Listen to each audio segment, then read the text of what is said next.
바람이 히말라야 능선을 긁고 지나가면 우리 마을의 깃발들이 먼저 대답한다. 색이 바랜 룽타가 푸닥거리를 하듯 사방으로 떨리고 마니벽의 음각 글자들은 고요하게 빛을 삼킨다. 내 이름은 라모, 60을 조금 넘겼다. 나는 돌포의 높은 마을에서 태어나 자랐다. 집은 푸른색으로 칠한 창틀을 단 돌집, 평평한 지붕 위에 보리단을 말리고 겨울이면 지붕 모서리에 말린 야크똥을 차곡차곡 쌓는다.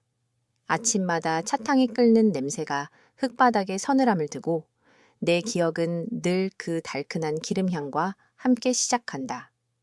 어릴 적 나는 어머니 옆에서 버터를 휘저었고 아버지는 야크를 데리고 소금 카라반을 이끌었다. 길 위에서 돌아온 아버지의 어깨에는 먼지가 하얗게 앉아 있었고 그의 손에는 늘 소금덩이와 작은 이야기 하나가 들려 있었다. 겨울이면 우리는 곰패서 버터등을 밝히고 라마의 낮은 독경을 들었다. 그때 나는 세상이 하나의 그릇 같다고 생각했다. 차탕을 마시면 온몸이 뜨거워지고 라마의 소리와 함께 내 안의 무서움도 조금씩 녹아내렸다. 20살이 채 되기 전 1978년 봄 눈이 채 녹지 않은 때에 나는 펜바와 결혼했다. 그는 야크를 잘 다루는 사람이었고 말수가 적었다. 결혼식은 소박했다. 향로에서 주니퍼 연기가 피어오르고 우리는 서로의 목에 카타를 걸었다. 소금의 무게와 눈보라의 소리까지 나누자. 펜바가 그 말만 하고 나를 보았을 때 나는 그의 침묵이 약속의 다른 이름이라는 것을 알았다. 시어머니 쟁금은 그날 내 손을 꼭 잡더니 천천히 말했다. 말보다 일정, 정보다 밥. 집은 이렇게 돌아가야 한다.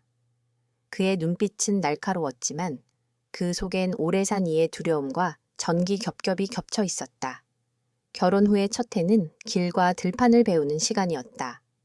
보리는 언제 씨를 뿌리고 메밀은 어느 달빛의 속도를 내는지 야크의 발굽은 어느 바위에서 쉬어야 하는지 나는 지붕에서 보리 이삭을 털다가 멀리 구름의 그림자가 이동하는 속도를 보며 날씨를 읽는 법을 배웠다. 펜바는 나와 말을 많이 나누진 않았지만 손으로 가르쳤다. 차탕을 내미는 손, 고삐를 내어주는 손, 내가 실수를 하면 조용히 내 등을 쓸어내리는 손. 어느 밤 모닥불이 거의 꺼져갈 때 그가 낮게 물었다. 라모, 무섭니? 나는 잠시 망설이다가 고개를 끄덕였다. 무서운데 따뜻해. 그는 웃었고 그 웃음은 불씨처럼 작게 오래 남았다. 그러나 산의 삶은 늘 같은 얼굴을 보여주지 않는다. 1983년 여름 빗줄기가 늦게까지 마을을 두드리던 해에 나무갸리라는 사내가 우리 집 문을 두드렸다. 그의 왼쪽 다리는 예전 사고로 조금 절었고 손에는 철 주전자와 외지에서 가져온 얇은 면천이 들려 있었다. 그는 산길을 안내하는 가이드였고 며칠간 자리를 부탁하러 왔다가 젠금의 차탕을 2번 마시고 나와 펜바의 일을 2번 도와주었고 결국 우리 집에 긴 지게를 3번째로 맸다. 그해 마을 원로가 불러 모은 자리에 모두가 앉았다. 원로는 천천히 말을 골랐다. 땅은 좁고 입은 많다. 형제끼리 나눠 갖는 관습이 이곳엔 있지만 때론 피가 닿지 않은 이도 집이 될 수 있다. 지켜야 할 건 질서다. 형제가 아니어도 내가 낮게 묻자 쟁금이 내 무릎 위에 손을 얹었다. 정해진 밤과 정해진 밥, 정해진 말. 그것만 지키면 산도 우리를 돕는다. 펜바는 오랜 침묵 끝에 나무갸를 바라보았다. 길 위의 눈을 네가 더 잘 안다면 집안의 눈은 내가 더 잘 안다. 서로 나누자. 그 순간 내 가슴은 뜨겁고 차가웠다. 내 삶의 그릇이 커지는 소리였는지 아니면 금이 가는 소리였는지 분간이 되지 않았다. 나무갸는 집에 머무르기 시작했다. 그는 이야기꾼이었다. 카라반의 낯선 상인들, 강 건너 마을의 곡식값, 희말의 초저녁 별자리. 저녁이면 그는 아이처럼 손짓을 섞어 이야기했고 펜바는 속으로 숫자를 세듯 그 이야기를 듣고는 다음 날의 일을 조용히 배치했다. 나는 두 남자의 다른 박자를 내 귀로 익혔다. 펜바의 침묵은 바위 같았고 나무갸의 웃음은 물 같았다. 어느 밤 비가 처마를 두드릴 때 나무갸이 묻는다. 라모, 두려운가? 나는 대답했다. 두 가지 물소리가 들려. 한 물은 깊고 한 물은 빠르지. 둘이 만나면 거품이 생겨. 그는 내 말을 오래 듣더니 거품도 빛을 잡아 하고 중얼거렸다. 마을의 잎들도 흔들렸다. 이웃 기엘모는 우물가에서 내 옆구리를 찔렀다. 라모, 내 집의 문이 두 개면 바람도 두 방향이야. 나는 물을 퍼올리며 웃었다. 그래도 불은 하나지. 그 작은 말이 내 안에서 오래 울렸지만 밤이 되면 불의 온도는 매번 달랐다. 쟁금은 일정표를 가져왔다. 홀수날, 짝수날, 장날, 제사날. 그는 조용히 나를 보며 말했다. 라모, 너의 몸은 너의 것이지만 집의 등뼈이기도 하다. 내가 미워도 이 표는 미워하지 마라. 나는 목이 메었다. 사랑과 질서가 서로의 어깨를 붙잡는 장면이 종이에 그려져 있었다. 그해 겨울에 첫눈이 내릴 때 내 뱃속에 작은 떨림이 시작되었다. 소남이 온 것이다. 누구의 아이냐고 묻는 사람은 없었지만 누구의 아이여야 하냐고 묻는 눈빛은 여러 개였다. 나는 밤마다 귓속말로 배에 말했다. 아가야, 너에겐 세 개의 산이 생길지도 모른다. 하나는 조용하고 하나는 웃고 하나는 아직 모른다. 배를 쓰다듬으며 고개를 들면 곰파의 금빛 깃발이 눈 속에서도 미세하게 흔들렸다. 나는 그 흔들림이 우리의 대답이라고 믿었다. 집은 넓어졌고 불은 하나였고 내 마음의 그릇은 매번 새롭게 금이 가고 다시 굳어졌다. 그리고 나는 알았다. 이야기는 아직 시작일 뿐이라는 것을. 눈은 오래 내렸고 강물의 얼음은 얇게 갈라졌다. 그 겨울 나는 소남을 품에 안고 지붕 모서리에 쌓인 말린 연료 더미를 내려보았다. 펜바는 야크에게 겨울용 방울을 달았고 나무걀은 마을 아이들에게 별자리 이름을 가르쳤다. 저녁마다 쟁금은 동그란 반죽을 얇게 밀어 숯불에 굽고 나는 소남의 등에 따뜻한 버터를 살짝 발라주었다. 집안엔 세 사람의 걸음이 섞였고 내 귀는 어느 발소리가 어느 마음인지 대충 가늠할 수 있게 되었다. 봄바람이 몽글해질 때 우리는 로사르 준비로 분주했다. 문설주에 새 줄을 매고 창틀에 푸른 칠을 다시 덧발랐다. 그날 우리 마니벽을 고치러 들른 사내가 있었다. 체링. 그의 손가락은 길고 마디가 단단했다. 나무에 매달렸던 해가 길었는지 손등엔 얇은 흉터가 몇 개 보였다. 그는 기둥에 갈라진 결을 만지며 낮게 말했다. 이 결은 살려야 합니다. 죽은 나무를 둥글게 돌리면 집의 모서리도 둥그러져요. 쟁금이 그를 한참 보더니 차탕을 내왔다. 말이 늦은 손은 믿어볼 만하지. 체링은 짧은 머무름을 핑계로 며칠씩 우리 집에 눌러 앉았다. 새벽에 그의 칼날 소리가 돌마당에 은근하게 번졌다. 그는 기도 바람개비에 금속축을 바로잡고 작은 목줄을 깎아 소남의 손에 끼워주었다. 내 손이 자랄 때마다 한 알씩 더해지도록. 소남은 웃었다. 펜바는 말이 없었고 나무걀은 그 웃음을 오래 바라보았다. 밤에 쟁금이 내 방에 와 앉았다. 라모, 집은 손이 많아지면 일도 늘고 말도 늘어. 늘어난 말은 표로 줄인다. 우리는 다시 종이를 폈다. 홀수날의 펜바, 짝수날의 나무걀, 로사르 다음 3일의 체링. 제사와 장날에는 예외. 쟁금은 단호했다. 이건 네가 아닌 집을 위한 약속이다. 그 약속은 정직했지만 마음은 늘 늦게 따라왔다. 어느 날 나무갸리 산 아래 산장을 안내하다가 이틀을 더 머물고 돌아왔다.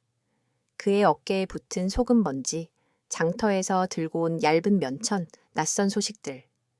나는 반가움과 서운함을 동시에 삼켰다. 왜 말을 안 남겼어? 내가 묻자 나무걀은 웃으려다 말고 내 눈을 피했다. 펜바가 낮게 끼어들었다. 길의 바람은 예고가 없지. 그 말은 그를 두둔하는 것이었지만 내 안에 작은 유리컵 하나를 건드렸다. 그날 밤 나는 쟁금과 오래 앉아 있었다. 속도와 질서가 싸울 때엔 불을 줄이고 숨을 늘려라. 쟁금은 팔짱을 끼고 말했다. 숨은 누구의 것도 아니니까. 체링은 말로 설득하기보다 손으로 시간을 채웠다. 그는 문턱을 낮춰 노인이 드나들기 좋게 만들고 지붕 배수를 바꿔 봄비가 벽을 먹지 않게 했다. 작은 나무 숟가락에 내 이름의 첫 자를 숨겨 넣어 선물했다. 그 솜씨를 본 기엘모가 우물가에서 혀를 찼다. 라모, 너희 집은 이제 세 가지 맛이네. 짠맛, 단맛, 그리고 나무맛. 나는 웃었지만 어깨 뒤로 뜨거운 시선이 따라왔다. 마을 원로가 다시 사람들을 모았다. 집이 늘 때 마을이 흔들리지 않으려면 약속을 다시 묶어야 한다. 우리는 더 촘촘한 표를 만들었다. 숯불처럼 오래 가는 길을 위해. 그해 가을 눈이 일찍 내렸고 야크 한 마리가 절벽 가장자리에서 발을 헛디뎠다. 펜바가 밧줄을 메고 내려갔다. 나는 손을 비벼 기도를 올렸고 나무갸른 위에서 밧줄을 잡았다. 체링은 고리에 나무 받침을 덧댔다. 세 사람의 힘이 하나의 선으로 이어져 흔들리는 야크를 끌어올렸다. 내가 울음을 삼키며 펜바의 손을 덥석 잡았을 때 나무갸의 눈동자에 짧은 그늘이 스쳤다. 체링이 내 어깨를 가볍게 두드렸다. 살아났어요. 그날 밤 나는 오래도록 잠들지 못했다. 거품도 빛을 잡아. 나무갸의 그 말이 돌처럼 내 가슴에 가라앉았다. 겨울이 더 깊어지기 전에 나는 둘째를 임신했다. 파상이었다. 뱃속에서 아이가 뒤척일 때마다 나는 새 남자의 숨소리를 구분해 들었다. 펜바의 숨은 낮고 길었고 나무갸의 숨은 들쑥날쑥했으며 체링의 숨은 칼을 갈 때 나는 번들거리는 소리처럼 일정했다. 눈발이 창을 때릴 때 펜바가 조용히 물었다. 무섭니? 나는 고개를 저었다. 이제는 덜. 대신 무거워. 그는 내 손을 잡고 천천히 펴보았다. 굳어진 마디마다 야크줄의 흔적이 박혀 있었다. 아이들에 대해 말하자. 사람들은 늘 묻지 않던 질문을 눈으로 한다. 누구의 아이냐? 소남은 3살 겨울에 나에게 진짜로 물었다. 엄마, 내 아빠는 몇 명이야? 나는 아이를 무릎에 앉히고 새 남자를 손가락으로 가리켰다. 저 사람은 산을 조용히 움직이는 아빠, 저 사람은 길 이야기를 주는 아빠, 저 사람은 집을 동그랗게 만드는 아빠. 소남은 잠시 생각하더니 고개를 끄덕였다. 그럼 난 3개의 배낭을 메고 가는 거네. 파상은 말을 늦게 배웠지만 먼저 배운 단어는 등이었다. 새 아빠의 등은 모양이 달랐고 아이는 그 등을 타고 집 안과 마당, 마니벽과 곰파, 우물과 장터를 오갔다. 봄에 유랑 스승이 마을에 왔을 때 다른 아이가 소남을 놀렸다. 너희 집은 길 잃은 양 같아. 소남이 대답했다. 우린 길을 나눠 들었어. 그래서 더 오래 가. 그 말을 들은 나는 한동안 지붕 끝에 손을 얹고 서 있었다. 손끝으로 차가운 돌의 온기와 아이 입술의 뜨거운 기운이 동시에 느껴졌다. 로사르가 다시 돌아왔을 때 우리는 집 안팎에 흰 가루를 뿌려 복을 불렀다. 나무갸는 아이들에게 북을 치게 했고 체링은 작은 나무말을 깎아 곰파의 아이들에게 나누어 주었다. 펜바는 말이 없었지만 새벽 촛불을 지폈다. 쟁금은 내 어깨에 카타를 둘러주며 속삭였다. 라모, 네 마음의 그릇이 또 커졌다. 나는 웃었지만 눈가가 뜨거웠다. 저 멀리 능선 위로 바람이 흘렀다. 우리의 집, 우리의 불, 우리의 표, 그리고 내 안의 복잡한 빛. 그 모든 것이 한데 모여 아직 말로 되지 않은 다음 장을 밀어 올리고 있었다. 여름이 길게 늘어졌다. 구름은 능선에 머물렀고 비는 하루씩 늦게 왔다가 밤새 몰아쳤다. 정막이 들판을 치밀게 누를 때면 내 안의 생각들도 서로의 어깨를 밀었다. 어느 오후 펜바와 나무갸리 장정들과 함께 먼 고개로 소금과 곡식을 바꾸러 나갔다. 체린과 나는 지붕돌을 고치고 창틀을 다시 칠했다. 바람이 방향을 바꾸는 순간 기엘모가 울타리 너머로 수군거렸다. 라모, 너는 늘 가운데 서 있네. 어느 쪽으로도 완전히 기울지 않는 바퀴처럼. 나는 웃었지만 마음엔 작은 돌멩이 하나가 들어앉았다. 가운데에 서 있는 건 균형이지만 때로는 어느 쪽에도 닿지 못한다는 뜻이기도 했다. 그날 밤 소남이 내 곁에 누워 물었다. 엄마, 산들이 서로 부딪히면 소리가 나. 나지. 멀리서 들리면 우르릉, 가까이선 가슴이 먼저 알아채지. 그럼 우리 집의 산들은 부딪혀. 나는 대답 대신 아이의 머리칼을 쓸어주었다. 우리 산들은 서로 비켜서 흐르려고 애를 써. 때로는 거품이 생기고 그거 예쁘기도 해. 아이는 잠들었고 나는 창밖 룽타의 색바랜 천을 바라봤다. 비첩던 구름 속에서 깃발만이 작은 소리를 냈다. 며칠 뒤 나무걀이 돌아왔을 때 그의 눈가엔 묵은 피곤이 붙어 있었다. 장터에서 들고 온 얇은 청색 면천과 주머니에 소금 결정들, 그리고 들려온 소식 하나. 산 아랫길에 새로운 다리가 놓인다는 말이었다. 길이 달라지면 사람도 달라진다. 젠금이 낮게 말했다. 길이 쉬워지면 마음도 쉬워져야 할까? 나무걀이 웃어 넘기려 했지만 펜바가 그 웃음을 붙잡듯 말했다. 쉬워지면 더 멀리 간다. 멀리 가면 많이 비운다. 둘의 말 사이에 채링의 손이 조용히 끼어들었다. 그는 마니벽에서 떨어진 작은 돌을 주워 창틀 위에 올려놓고 말했다.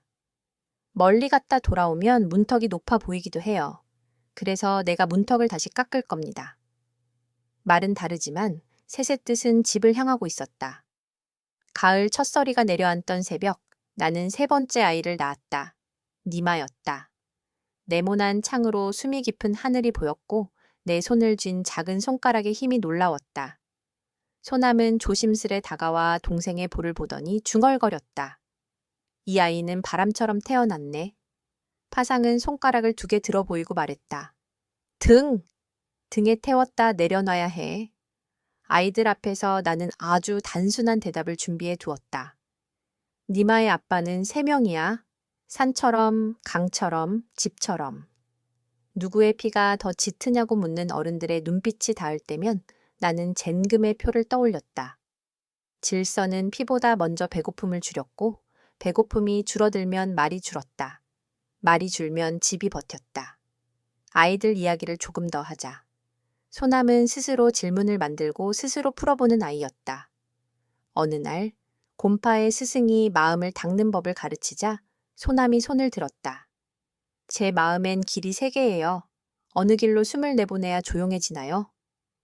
스승은 웃으며 말했다. 3길이 만나 강이 될 때 숨도 하나가 된다. 그날 소남은 적어온 종이에 이렇게 적었다. 나는 3개의 배낭을 메고 3명의 발소리를 기억한다. 파상은 몸으로 배우는 쪽이었다. 채링이 깎은 숟가락을 베겨서 모양을 바꾸고 고장난 기도풍차를 분해했다 다시 조립했다. 저녁에 내가 묻는다. 누구처럼 되고 싶니? 파상은 곰곰이 생각하다가 말했다. 아빠 셋이 서로를 조금씩 닮았으면 좋겠어. 그러면 나는 누구처럼이 아니라 우리 집처럼 될 거야. 막내 니마는 2 오빠와 달리 일찍 말을 배웠다. 5살이 되던 봄, 니마가 내 무릎을 두드렸다. 엄마는 질투했어? 그 질문은 화살처럼 정확했다. 나는 잠시 고개를 숙였다가 솔직히 말했다. 했지. 근데 오래 두면 냄새가 나. 그래서 말리고 접어서 불 옆에 두었어. 필요하면 다시 펴서 따뜻함으로 쓰려고. 아이는 이해하지 못한 얼굴로 끄덕였지만 그 대답이 내게 필요했다. 겨울이 깊어갈수록 젠금의 기침이 늘었다. 새벽마다 버터등을 밝히며 그녀는 내게 눈짓으로 많은 말을 전했다. 숨을 길게, 표를 미워하지 마. 어느 날 저녁 젠금이 내 손을 꼭 잡고 낮은 소리로 말했다. 사람들은 네가 가운데 서서 흔들리지 않았다고 생각하겠지만 나는 알지. 너는 늘 어느 쪽도 놓지 않으려 2 팔을 길게 뻗었어. 그 팔이 집을 만들었다. 다음 날 새벽 젠금의 숨이 얇아졌다. 우리는 곰파로 갔고 스님들이 낮고 깊게 경을 읊었다. 마을 원로가 고개를 끄덕이며 속삭였다. 오래 버틴 등뼈였다. 장례 뒤 집으로 돌아오는 길, 룽타들이 미세하게 떨렸다. 나는 젠금의 표를 다시 펼쳐보았다. 그녀의 글씨는 작고 단단했다. 그 표 위에 내 눈물이 동그랗게 번졌다. 그 무렵 산이 크게 무너졌다. 한밤중에 울리는 소리가 먼 천둥 같더니 이내 돌과 흙이 우리 마당을 덮쳤다. 기도 풍차에 축이 부러지고 지붕 한켠이 물먹은 빵처럼 내려앉았다.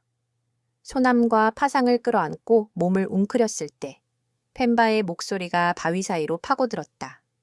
낮은 곳으로 나무걀이 외쳤다. 밧줄! 채링은 어둠 속에서 망치 소리를 냈다. 셋의 움직임은 군더더기 없이 하나였다. 비명을 누르고 아침을 맞았을 때 마당엔 낯선 선들이 새겨져 있었다. 흙더미, 부러진 나무, 멈춰선 기도바람개비. 우리는 말없이 손을 나눴다. 펜바는 무너진 담을 다시 세웠고 나무걀은 길을 열어 물길을 바꿨다. 채링은 축을 가열해 곧게 폈다. 그날 밤 나는 불 옆에서 손을 비볐다. 무섭니? 펜바가 물었다. 무서워. 그런데 살아있어. 내 대답에 나무걀이 웃었다. 거품도 빛을 잡는다고 했잖아. 채링이 덧붙였다. 부러진 결은 더 잘 기억해요. 봄이 오자 소남은 곰파의 스승을 따라 잠시 낮은 마을로 내려가 글을 배웠고 파상은 채링 곁에서 제대로 된 연장을 익혔다. 니마는 내 곁에 붙어 그림을 그렸다. 산의 선, 아버지 세세 등 지붕 위에 말린 연료더미. 어느 저녁 소남이 돌아와 작은 책을 내밀었다. 엄마, 여기엔 바람의 이름이 많이 나와. 그런데 우리 집의 바람 이름은 책에 없어. 그래서 우리가 적으면 되지. 나는 아이의 손등에 손을 얹었다. 조용한 바람은 펜바, 이야기 바람은 나무걀, 둥글게 도는 바람은 채링. 파상이 웃었다. 그럼 엄마는? 니마가 먼저 답했다. 엄마는 불. 세월은 손등의 흉터처럼 느리게, 그러나 확실하게 늘어났다. 나무걀은 해마다 겨울이면 기침이 심해져 아래 마을에서 한철을 보내고 돌아왔다. 돌아올 때면 그는 신발에 묻은 낮은 흙 냄새를 가져왔다. 어느 해 그는 나를 마당 한가운데로 불러 세웠다. 라모, 내가 길에서 조금 더 오래 지내도 되겠나? 내 안이 잠깐 흔들렸다. 그러나 흔들림 끝엔 젠금의 목소리가 있었다. 숨을 길게. 나는 고개를 끄덕였다. 집의 문은 네가 아는 높이로 깎아둘게. 펜바는 나무걀의 어깨를 잡고 짧게 말했다. 먼 길이면 표 밖에서 자라. 채링은 말없이 그의 신발끈을 고쳐 묶었다. 떠나는 날 니마가 물었다. 아빠, 언제 와? 나무걀은 아이의 이마에 입을 맞추며 대답했다. 거품이 햇빛을 잡을 때쯤. 나는 종종 지붕 위에 앉아 산을 본다. 창틀의 푸른 칠은 조금씩 벗겨지고 마당의 돌은 더 둥그러졌다. 펜바의 침묵은 여전히 집을 지탱하고 채링의 손은 아직도 모서리를 둥글게 만든다. 나무걀은 길 위에서 소식을 띄우고 때맞춰 돌아와 불 옆에 앉는다. 아이들은 제 길을 묻고 나는 대답 대신 숨을 나누어 준다. 오래전에 쟁금이 말했듯 숨은 누구의 것도 아니라서 우리 모두의 것이 된다. 어떤 밤에는 내가 젊었을 때 만들었던 표를 다시 펼쳐본다. 홀수와 짝수, 장날과 제사, 예외와 약속들. 그 위에 내 삶의 금이 얇게 얇게 그려져 있다. 금은 흠이지만 빛은 거기 걸린다. 나는 이제야 안다. 가운데에 서 있었다는 말은 틀렸다. 나는 늘 세 개의 산과 집과 강 사이를 오가며 길을 잇는 다리였다. 다리는 누구의 집이 아니지만 모두가 지나간다. 그리고 지나는 동안 잠깐 따뜻해진다. 내 이야기는 그 잠깐들의 모음이었다. 불은 아직 하나고 그 불 옆에서 나는 조용히 찻잔을 감싸진다. 차탕의 버터향이 코끝에 머물면 나는 속으로 중얼거린다. 거품아, 빛을 잘 잡아라. 내일도.